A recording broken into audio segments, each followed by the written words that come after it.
गोपाल, तू नई नई दुल्हन भी ले आया और हमें दुल्हन का मुंह भी नहीं दिखाया। हाँ हाँ, क्यों नहीं, मैं सब लोगों को अपनी नई दुल्हन का चेहरा दिखाऊंगा। जरा रुको, अभी बुलाता हूँ। अरे भाग्यवान, तुम कहाँ हो? देखो, तुमसे मिलने गांव की बूढ़ी माँ आई है। अरे वाह गोपाल, तेरी पत्नी तो बहुत सुंदर है रे। कहाँ से ले आया इतनी सुंदर पत्नी? अरे आप लोग भी ना कैसा मजाक कर रही हैं। अच्छा गोपाल बेटा, अब मैं चलती हूँ। गोपाल पंडित इतनी सुंदर पत्नी पाकर बहुत ही खुश था। सुंदर पत्नी मिलने के चक्कर में उसने अपना काम धंधा भी बंद कर दिया था। वह दिन भर सिर्फ और सिर्फ अपनी पंडिताइन को ही देखता रहता था और पंडिताइन अपने पंडित को देखती रहती थी। इसी प्रकार कई दिन गुजर जाते हैं। अरे मंगत भैया, ये गोपाल पंडित तो गांव में दिख ही नहीं रहे हैं। कहाँ चले गए हैं पंडित जी? अरे किशन दादा, पंडित जी तो अब घर से बाहर ही नहीं निकलते हैं, क्योंकि उन्हें इतनी सुंदर बीबी जो मिल गई है। अरे भैया, ये क्या कह रहे हो? अगर ऐसा ही रहा तो पंडित जी तो भूखों मरने लगेंगे। चलो चलकर देखते हैं।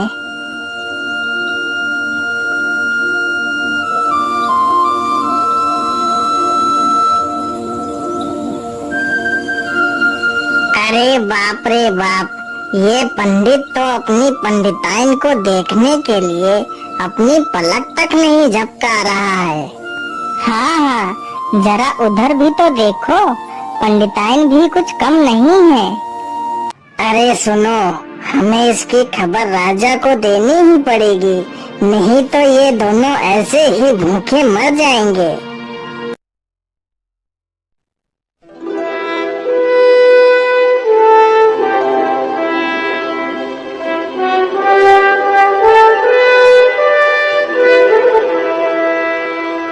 हाँ हाँ, यह तो बड़े ही चिंता का विषय है।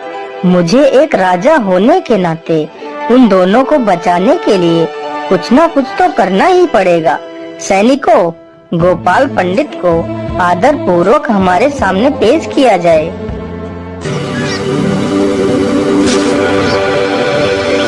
महाराज, आपने हमें याद किया। बोलिए महाराज, क्या आज्ञा है हमारे लिए? पंडित जी, हमारी बड़ी राजकुमारी के लिए हमें योग्य वर नहीं मिल रहा है। आप जाओ और हमारी पुत्री के लिए योग्य वर ढूंढ कर लाओ। महाराज क्षमा कीजिए, लेकिन मैं अपनी पंडिताइन को छोड़कर कहीं नहीं जा सकता। मैं अपनी पंडिताइन को अकेला नहीं छोड़ सकता। तुम्हारी इतनी हिम्मत कि तुम अपने राजा की आज्ञा का उल्लंघन करो? तुम्हें पता भी है तुम्हें इसका दंड भी मिल सकता है। महाराज, आप मुझे कोई भी दंड दे दीजिए, लेकिन मैं अपनी पंडिताइन को अकेला छोड़कर कहीं नहीं जाऊंगा। यदि मेरी पंडिताइन को कुछ हो गया तो मैं क्या करूंगा? पंडित जी, आप बिल्कुल भी चिंता मत करिए। आपकी पंडिताइन की सुरक्षा की जिम्मेदारी मेरी है। ठीक है महाराज, यदि आप मेरी पंडिताइन की सुरक्षा की जिम्मेदारी ले रहे हैं तो मैं आपकी पुत्री के लिए वर ढूंढने के लिए जा रहा हूँ। फिर पंडित वहाँ से चल देता है।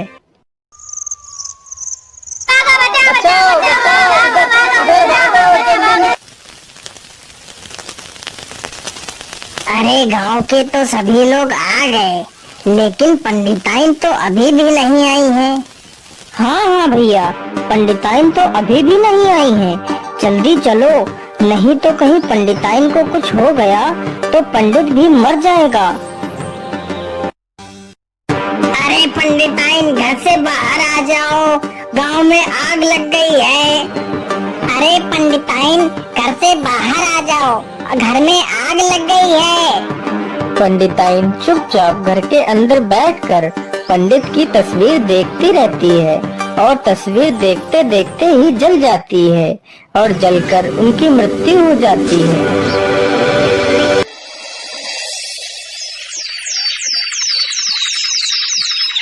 पता नहीं मेरी पंडिताइन कैसी होंगी।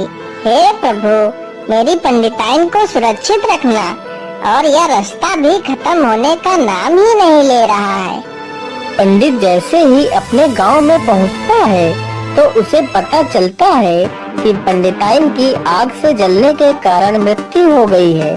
यह सुनते ही उसकी आंखें फटी की फटी रह जाती हैं। हाय हाय, ये क्या हो गया मेरी पंडिताइन को। अब मैं तुम्हारे बिना कैसे रहूंगा। मैं भी तुम्हारे साथ मरना चाहता हूँ। मुझे भी मार डालो गाँव वालों। मुझे भी नहीं जीना है मेरी पंडिताइन के बिना। महाराज, आपने कहा था कि आप मेरी पंडिताइन की रक्षा करेंगे, लेकिन मेरी पंडिताइन तो मृत पड़ी है। महाराज, ये कैसी सुरक्षा है आपकी। महाराज, मुझे भी मार डालो। अरे गोपाल जी, आप इतना दुखी मत होइए। जो हुआ उसे तो मैं नहीं बदल सकता, लेकिन मैं तुम्हारा दूसरा विवाह करवा देता हूँ। तुम्हारा विवाह इससे भी ज्यादा सुंदर स्त्री से करवा दूंगा। नहीं नहीं महाराज, मुझे किसी से विवाह नहीं करना है। मुझे तो सिर्फ मेरी यही पंडिताइन चाहिए, नहीं तो मैं भी अपने प्राण त्याग दूंगा। हे भगवान, अब मैं क्या करूं? इसकी पंडिताइन कहाँ से लाऊं? अगर इसकी पंडिताइन नहीं मिली तो ये भी मर जाएगा। हे ईश्वर, तुम ही कोई रास्ता दिखाओ। अच्छा, ठीक है पंडित जी, मैं तुम्हारी इसी पंडिताइन को ठीक कर दूंगा। मुझे बस 1 सप्ताह की मोहलत दो। तब तक मैं तुम्हारी पंडिताइन को तेल के कुंड में रखवा देता हूँ। तुम इनकी देखभाल करो और मैं जा रहा हूँ। फिर राजा पंडिताइन को तेल के कुंड में रखवा देता है।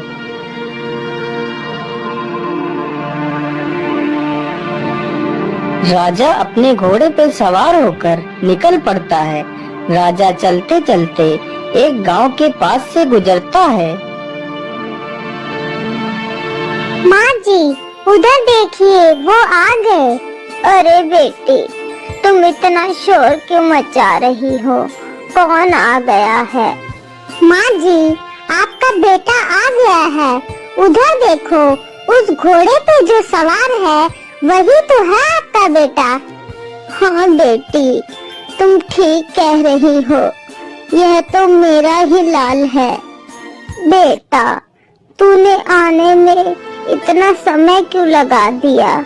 तेरी माँ तो तेरे वियोग में रो रो कर अंधी हो गई है और तू अब आया है। बेटा, तूने बहुत रुलाया है हम दोनों को। अब मैं तुझे कहीं नहीं जाने दूंगी। अरे माता जी, आप कौन हो और आपने इस प्रकार मेरा रास्ता क्यों रोका हुआ है? कौन है आपका बेटा? अच्छा बेटा, तो तू अब अपनी बूढ़ी माँ को भी भूल गया है। नहीं माता, आपको जरूर कोई गलतफहमी हो गई है। मैं आपका बेटा नहीं हूँ। मैं तो राजा विक्रमादित्य हूँ। क्षमा कीजिए महाराज, मेरी आंखें तुम्हें देखकर धोखा खा गईं। मेरा पुत्र भी हूबहू तुम्हारी शक्ल का ही था। लेकिन माँ जी, आपका बेटा कहाँ है? बताइए मुझे। महाराज, मेरा एक ही पुत्र है और यह औरत उसकी पत्नी है। मेरा पुत्र कलिंग राज्य के राजा के यहाँ नौकरी करता है। मेरे पुत्र को गए 12 वर्ष हो गए हैं, लेकिन वह अभी तक वापस नहीं आया है। मैं रो रो कर अंधी हो गई हूँ। रोज पुकारती हूँ अपने बेटे को, लेकिन वह नहीं आता महाराज। अब आप ही कोई मदद करो मेरी। माँ जी, आप बिल्कुल भी चिंता ना करिए। मैं आपसे वादा करता हूँ कि आपका बेटा मैं जल्द ही वापस ले आऊंगा। फिर राजा वहाँ से निकल पड़ता है। राजा चलते चलते उसी राज्य में पहुंच जाता है जहां उस बूढ़ी माँ का बेटा नौकरी करता था। उस बूढ़ी माँ का बेटा राजा के शयन पलंग की सुरक्षा करता था। तुम्हारा नाम किशन है ना? हाँ हाँ, मैं किशन हूँ, लेकिन आप कौन हो और आपको मेरा नाम कैसे पता है? आप तो हूबहू मेरी शक्ल के लग रहे हो। हाँ मित्र, मैं हूबहू तुम्हारी शक्ल का ही हूँ। आज मैं तुम्हारी बूढ़ी माँ और तुम्हारी बेसहारा पत्नी से मिलकर आ रहा हूँ। वो लोग तुम्हारी याद में रो रो कर पागल हो गई हैं। तुम ऐसा करो, अपनी माँ और अपनी पत्नी से मिलकर आ जाओ। तब तक मैं तुम्हारी जगह पर नौकरी कर रहा हूँ। नहीं नहीं, मैं अपनी नौकरी छोड़कर कहीं नहीं जा सकता। तुम मेरे साथ चालाकी कर रहे हो ताकि तुम मेरी नौकरी ले लो। नहीं मित्र, मैं तुमसे कोई चालाकी नहीं कर रहा हूँ और ना ही मुझे तुम्हारी नौकरी चाहिए। तुम जाओ और अपनी बूढ़ी माँ और पत्नी से मिलकर आ जाओ, फिर अपनी नौकरी कर लेना। फिर राजा अपने कपड़े उसे दे देता है और उसके कपड़े खुद ले लेता है। अच्छा ठीक है मित्र, मैं चलता हूँ, तुम अपना ख्याल रखना। इतना बोलकर वह लड़का वहाँ से चला जाता है। राजा सुबह होते ही थाली भर भर कर लोगों को सोना चांदी हीरे जवाहरात दान करने लगता है। अरे वाह, ये राजा तो बहुत बड़ा दानी है। मैं तो इसे बड़ा क्रूर समझ रहा था, लेकिन यह तो कितना महान है। लेकिन यह इतना सारा धन लाता कहाँ से है? मुझे इसका पता लगाना होगा। जैसे ही आधी रात गुजरती है तो राजा चुपचाप उठकर वहाँ से जंगल की तरफ निकल पड़ता है। अरे ये क्या, राजा इतनी रात्रि में अकेला कहाँ जा रहा है? चलो इसका पीछा करता हूँ।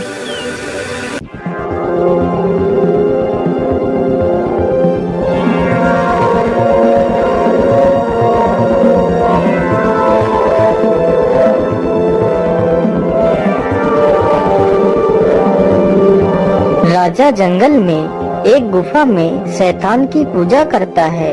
राजा एक बड़ी कढ़ाई में तेल गरम करता है। जब तेल पूरी तरह खौलने लगता है तो राजा उसी में कूद पड़ता है। जब राजा तेल में पूरी तरह भुन जाता है तो वहाँ पर एक शैतान प्रकट होता है और राजा के मांस को खाने लगता है। यह सारी घटना राजा छिपकर गुफा में देख रहा था। जब शैतान का पेट पूरी तरह भर जाता है तो शैतान अपनी बोतल से थोड़ा सा जल निकालकर राजा के ऊपर छिड़क देता है तो राजा जीवित हो जाता है। फिर शैतान अपने पास रखी झोली को हिलाने लगता है तो झोली से सोने चांदी की असरफियां और हीरे जवाहरात गिरने लगते हैं। फिर राजा सारे खजाने को समेट लेता है और वहाँ से चला जाता है। अरे ये क्या, तो राजा यहाँ से खजाना ले जाता है। यदि राजा अपना मांस इस शैतान को ऐसे ही खिलाता है तो शैतान इतना प्रसन्न हो जाता है। यदि राजा अपने शरीर पर नमक मिर्च और मसाले का लेप लगाकर तेल में कूदे तो यह शैतान और भी ज्यादा प्रसन्न हो जाएगा। अगले ही दिन जैसे ही आधी रात होती है तो विक्रमादित्य अपने दूतों का आवाहन करता है। प्रणाम महाराज, आपने हमें याद किया, बोलिए हमारे लिए क्या आदेश है?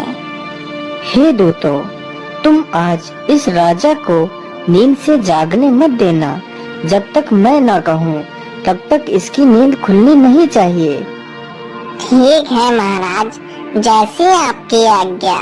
आप निश्चिंत होकर अपने कार्य के लिए जाइए, हम इसे देखते हैं। राजा विक्रमादित्य अपने पूरे शरीर पर नमक मिर्च और मसालों का लेप करता है और खौलते हुए तेल में कूद पड़ता है। जैसे ही शैतान को सारे मिर्च मसालों की खुशबू पहुंचती है तो वह जाग जाता है।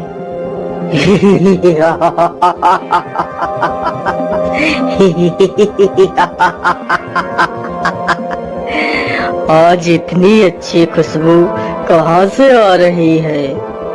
शैतान उस दिन पेट भरकर खाता है और बाद में राजा को जीवित कर देता है।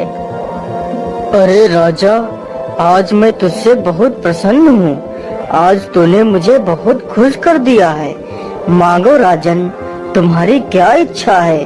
आज मैं तुम्हारी कोई भी इच्छा पूरी कर सकता हूँ।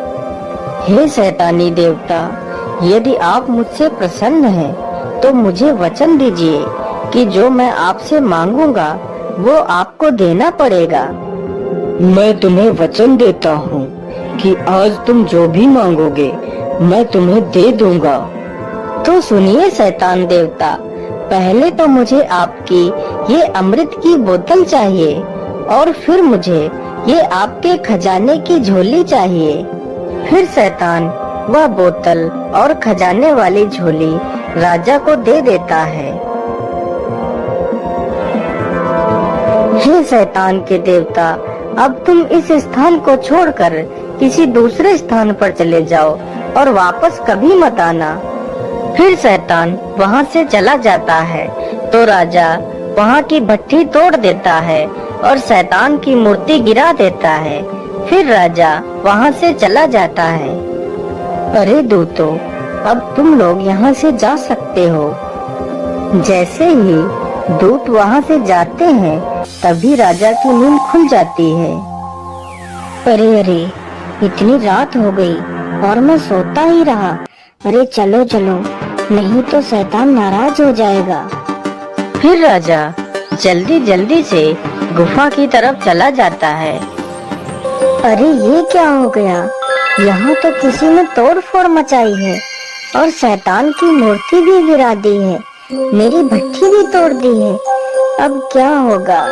अब मैं दान कहाँ से लाऊंगा? हे भगवान, मैं अपनी प्रजा को क्या मुंह दिखाऊंगा? फिर राजा निराश होकर वहाँ से वापस चला जाता है।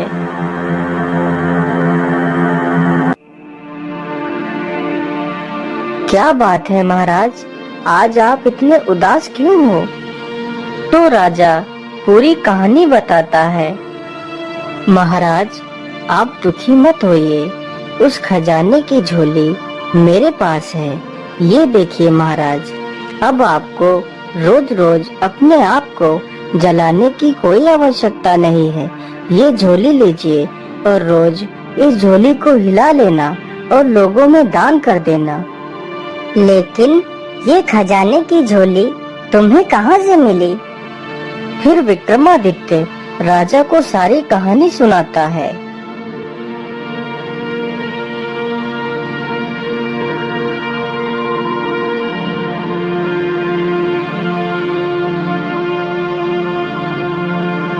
हे महाराज, आप इतने बड़े राजा होकर भी हमारे यहाँ नौकरी कर रहे हैं।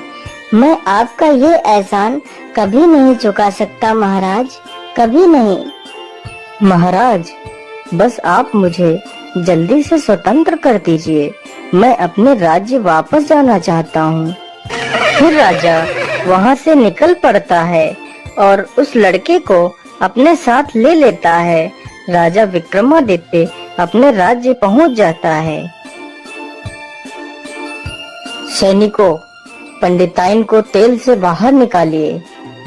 फिर राजा उसी बोतल का अमृत पंडिताइन के ऊपर डालता है तो पंडिताइन फिर से जीवित हो जाती है। तो पंडिताइन अपने घर वापस चले जाते हैं। फिर राजा उस लड़के को अपना मंत्री बना देता है।